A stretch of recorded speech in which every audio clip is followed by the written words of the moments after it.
To get some new news about the availability of vaccine from Mayor Curry.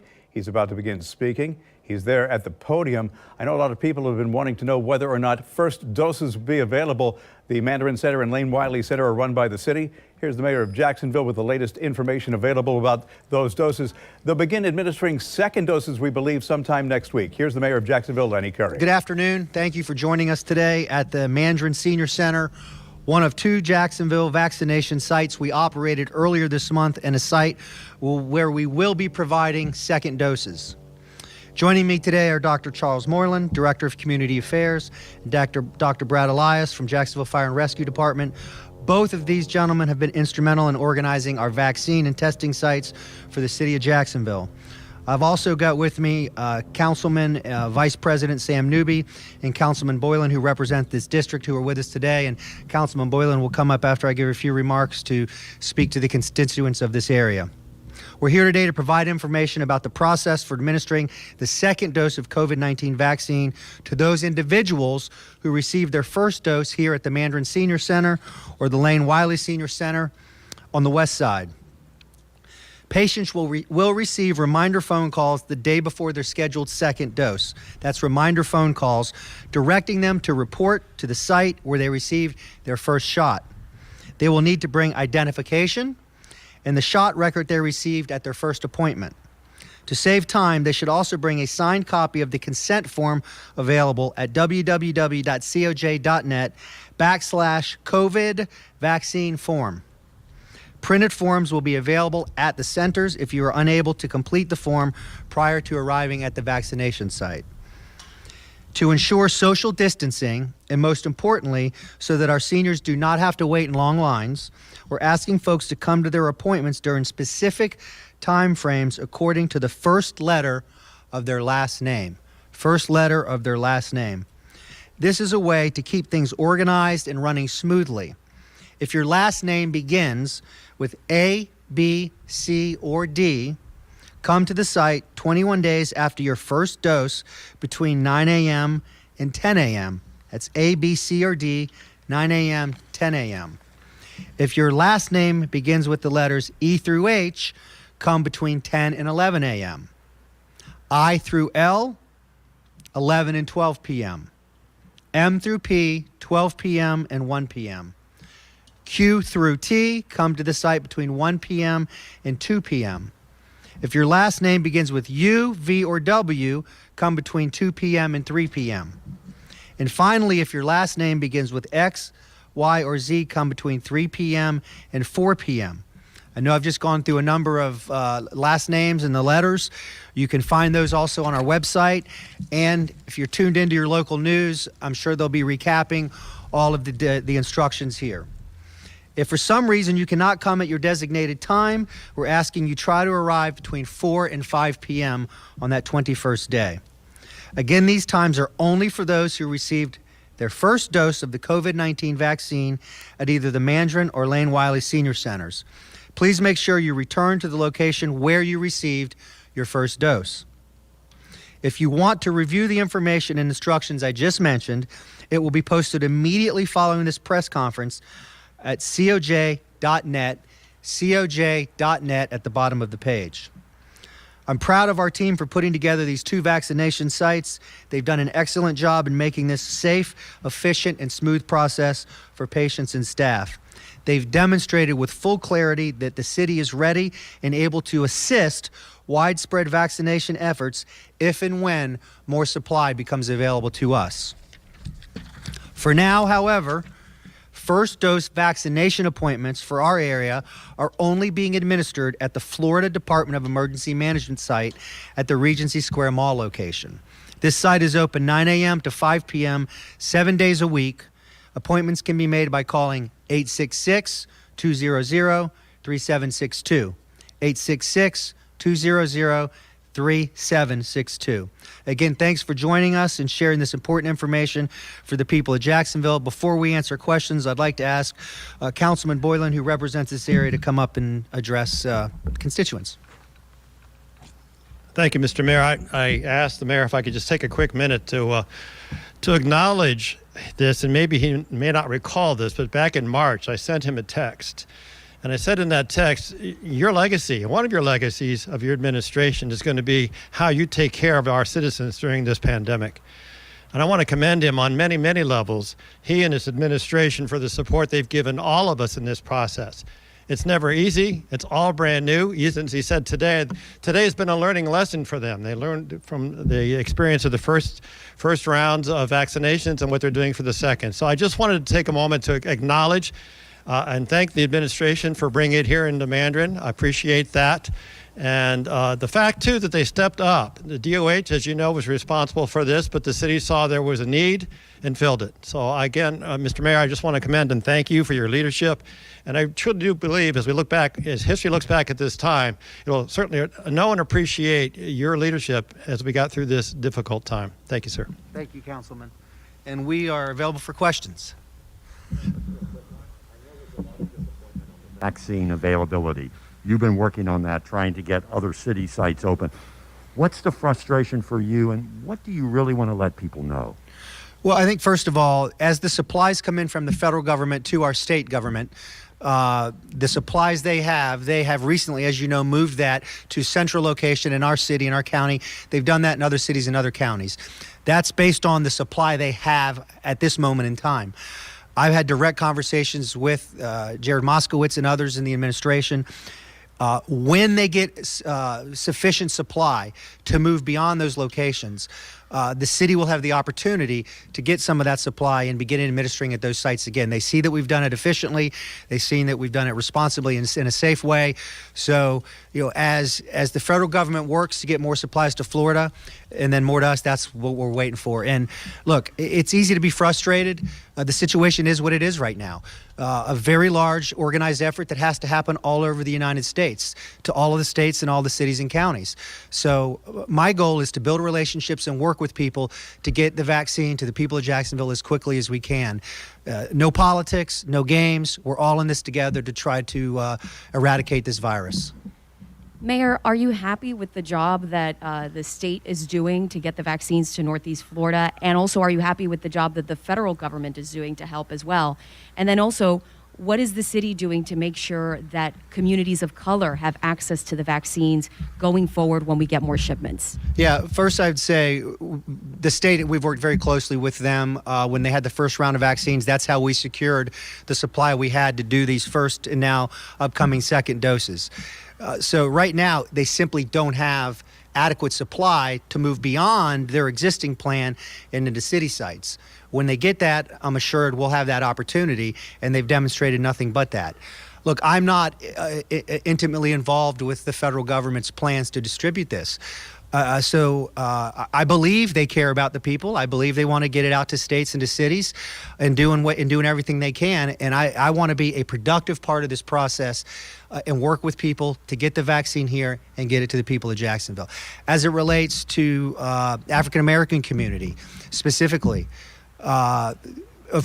the ability to set up more sites in other parts of the city is based on supply. That's just where we are right now. I think it's important. I know that we have had leaders in our city, in fact, leaders around the state and the country that have demonstrated the importance of this vaccine for all people, that there are people that have a natural tendency based on history to be concerned about the vaccine, but that it's safe and that when it's available to you, you should take it.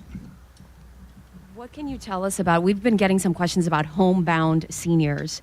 I know that the city may be limited on what it can do, but is there anything that can be done at the city level to make sure that homebound seniors can get the vaccine because they have mobility issues? They cannot be coming to the Mandarin Senior Center.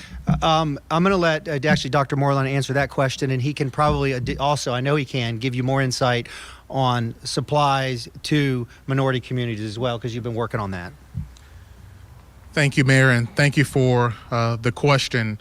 At the end of the day, our goal is to get the vaccination to our most vulnerable communities, 65 and older. The mayor has made it pretty clear to the administration that that's what he wants to do when the supply is available. So, we've been looking at opportunities, ways in which we can accomplish that goal. but we're waiting on supply to be available to us in order for that to take place. But rest assured that we understand the need in the community, and we're going to do everything in our power to make sure that we fulfill that need the community is asking for. And what was your other question? About homebound seniors, how can they get the vaccine? Yes. To that point, the Department of Health, our local health department, working through the Department of Emergency Management at the state level, works to develop plans to get to those seniors that are homebound and that cannot make it to a vaccination location like the one we're at here, or the one in Regency, or the one at Lane Wiley. So they're working on a plan for all of that to ensure that all seniors 65 years and older have an opportunity to receive the vaccination if they like. Just real quick, Mayor, how long is this going to be lasting? How many days will you be offering the second dose? And if people can't make it in that time frame, what should they do? So our goal is to conclude here after February the 12th. We've been operating in these locations, Lane and Mandarin, for about 11 days. So February 12th, we should conclude the second dose for those who received the first shot.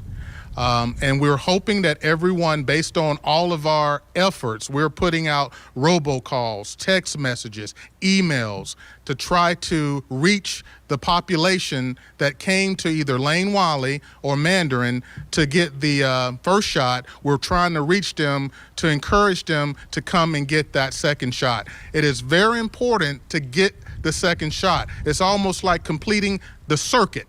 You can't just get the first shot. You need to come back and get the second shot. So the mayor has charged his team to do everything in our power to make sure everybody has all the information available to them to get back to either Mandarin, where they originally got the shot at, or Lane Wiley to get that second vaccination. But we're hoping February the 12th, we can put a bow on what we've been doing here over the past several weeks. Yes, Mayor, part of the supply issue is the pharmaceutical companies can only make the vaccine so fast, and so they've got constraints too in the manufacture of it. And we're hearing reports it's going to be months really before there's enough out there for everybody to get the vaccine who wants it. So I just want to ask you as mayor, I mean, the prospect of going through this for months of the vaccination, do you think residents are prepared to kind of hunker down and wait that out?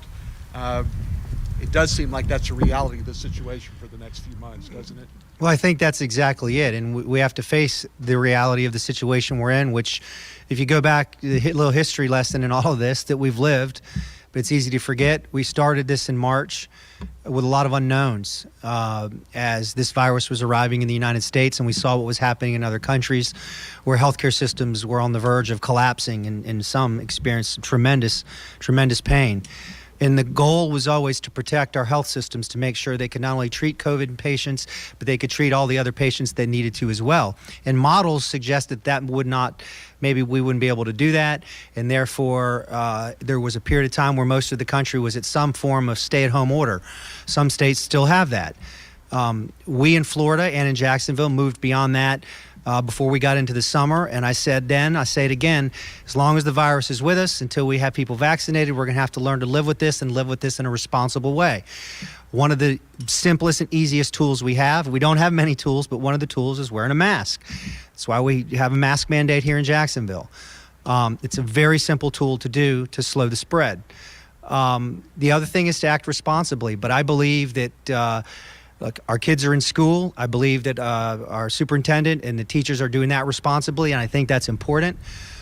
People are working in a responsible way, and I think that's important. So I think we just have to face the reality that it's going to take time to vaccinate everybody, and in that time, we're going to have to bond together and do all the things, wash our hands, wear masks when we can, socially distance, and be smart about gatherings and crowds.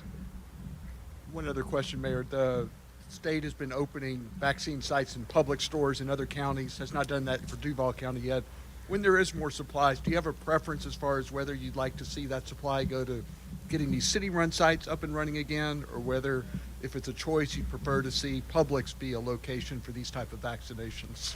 Look, I would like our city sites to be able to operate and distribute the vaccine supplies. However, that said, I know the governor and his team are committed to getting this distributed as efficiently as possible. And if we get more vaccines at Publix or any other site in this county and city, and they can vaccinate people, I'm going to cheerlead it for it and be happy about it, because that means more people will be safe. I know you somewhat addressed this, but the statement coming out from the coronavirus task force at the White House basically saying Florida should shut down bars and restaurants, and they say it's a mistake that that's not happening. What do you think? I think that the harm done by shutting down places of business, by people not being able to earn, the mental health stress, I think that you have to balance all that. And my personal belief and decision as a leader in this city is that those establishments ought to be able to operate in a responsible way like we have been doing for months now.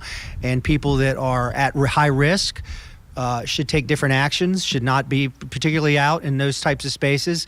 And if you have someone that you come home to every day that's a high risk, that ought to impact your decisions as well. So I'm supportive of our schools being open. I'm supportive of our business being able to operate.